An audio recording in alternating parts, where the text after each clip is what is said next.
So let's hop right in. This is a show about technology, and you know, today's technology is unlike anything we ever dealt with in the past. It's like we're in the sci-fi of tomorrow today. And as a father watching my kids use the tech and seeing how they navigate it, it's much different scenario than it was for us when like CDs came around and a GPS was like, hey, I can get from here to there. It was never so intrusive and never, and on so many different levels. How much do you feel the tech shift in your lives?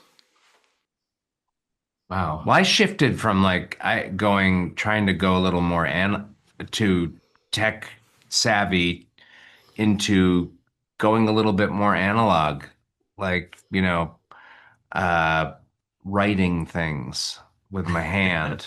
And and I don't check my email very often and don't I'm not even really on social media anymore. I've sort of like it's a ghost town. My what do you call it? See, you don't even See, I don't remember even know what your it's feed, your called. feed. My feed, Your Steven. MySpace account. Yeah, my Yeah. MySpace. But yeah, I do. It's funny how like I like too that I am no longer IT in my family, that my kids know more than I do, so they can always fix my wife's whatever when she inevitably breaks it. Yeah. Yeah. It feels a little for me like there's kind of we're at the moment of like distrusting everything we see because of the innovation of AI, and maybe that's just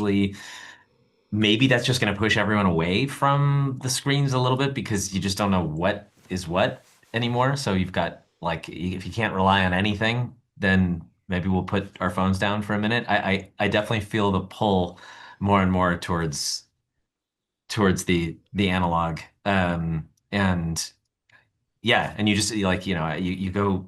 I don't know. You don't have to go back 100 years, but you go back 100 years and you're like, oh well, yeah, I was in in London and walking through like a Picasso museum and looking at all these paintings and thinking like, well, you just don't, you would never spend your time on a craft. You would never, this is not what you would do. You wouldn't apprentice with anybody at any point in your life if you just had a phone. And those things are going to go, there's going to be a Wow. big hit, I think that, culture takes because of that. So And maybe we true. can start chipping away at it now. I don't know.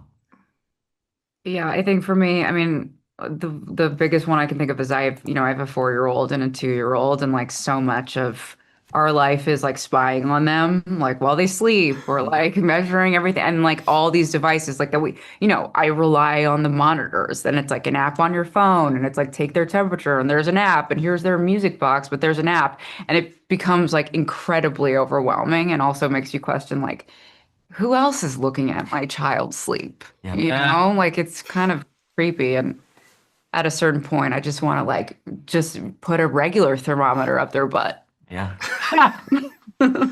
Join the club. I Yeah, hear that all the time. It's heard that. okay.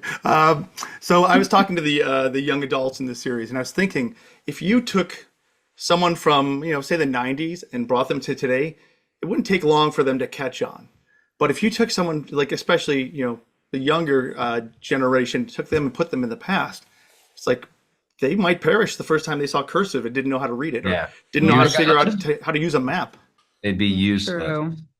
Yeah, our generation is I like that sort of that I read this article about it. We're sort of seen as the badass raised by wolves kind of people, latchkey kids who didn't have anything but their bikes and a couple bucks in their pocket, and it was yeah, wonderful.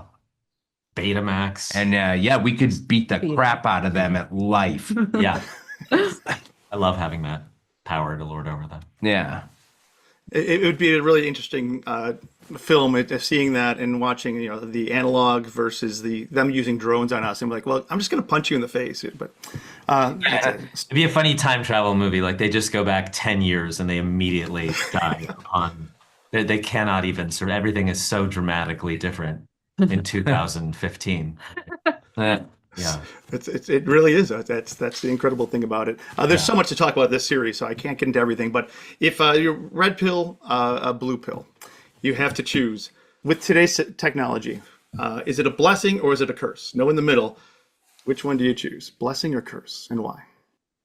I think it's a curse, ultimately. I mean, if you're talking, I mean, there's so much, whatever you mean by technology. Let's just say you're talking about Everything. like social media, and where we're going, where we're heading with AI. I think it's robbing us of humanity. It might be doing, and it is doing. There are a lot of things that can come from it that are good and developmentally, connection, virtual connection with people, and medicine, and obviously there's developments. But I just think the humanity of it's just incinerating that. So I Well, here's the thing about a good curse is like you don't know that it's a curse until it's too late.